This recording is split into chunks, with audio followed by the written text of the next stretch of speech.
कोणाचा पक्ष घेत नाहीये मी, कोणासोबत आहे असं काहीच नाही. पण प्रेस काय करा, प्रेसचा काय सहभाग आहे, जे चार स्तंभ आहेत एक्झिक्युटिव्ह, लेजिस्लेचर, ज्युडिशियरी आणि प्रेस. प्रेसचं फ्रीडम एवढं का महत्वाचं आहे? डॉक्टर बाबासाहेब आंबेडकर असो, महात्मा गांधी असो, टिळक असो, यांचे जे पेपर्स आहेत, केसरी असो, प्रबुद्ध भारत असो, यंग इंडिया असो, या सगळ्या पेपरांमधून एकच गोष्ट दाखवलेली की सत्यामध्ये आणि ग्राउंड रियालिटीमध्ये किती फरक आहे. आणि ते कोण करू शकतं? ते फक्त आणि फक्त एक चांगला जर्नलिस्ट करू शकतो. आणि तो आपल्या सर्वांमध्ये फ्रीडम तेव्हा आहे जेव्हा तुमचं माइंड फ्री आहे. बाबासाहेब आंबेडकरांचं एक वाक्य, freedom is a concept of your head. अगर तुम्ही विचार केला मी या रूममध्ये बंद आहे, मला जायचा कुठचाच रस्ता नाही आहे, तर तुम्ही या रूममधून कधीच जाऊ शकत नाही. पण तुम्ही विचार केला की ही रूम मोकळी आहे, ही रूम मोकळी आहे. हा कॉन्सेप्ट जोपर्यंत आपल्याला कळत नाही तोपर्यंत आपण जर्नलिझमचा अर्थ करू शकत नाही. म्हणून जेव्हा तुम्ही लिहायला प्रयत्न कराल, छोटे छोटे जेव्हा लेख लिहाल, पहिला मोठेच लिहावं लागतील. आम्ही पण जेव्हा कॉलेजमध्ये होतो तेव्हा मोठे मोठेच लिहावं लागायचं. पण originality is must, originality is must.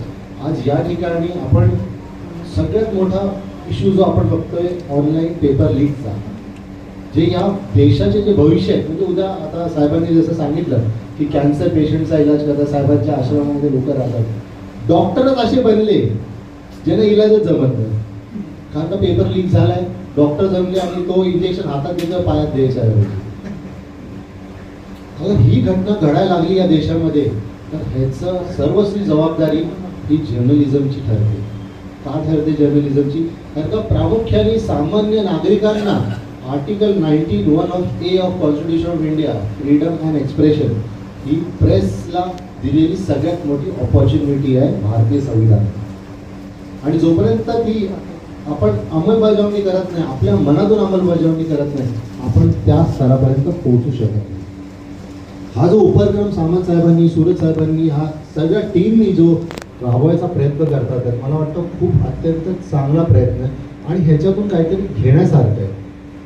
समाजाला देणं आपण किती लागतो हे तुम्ही ह्या लोकांकडून पाहिलं पाहिजे, शिकलं पाहिजे.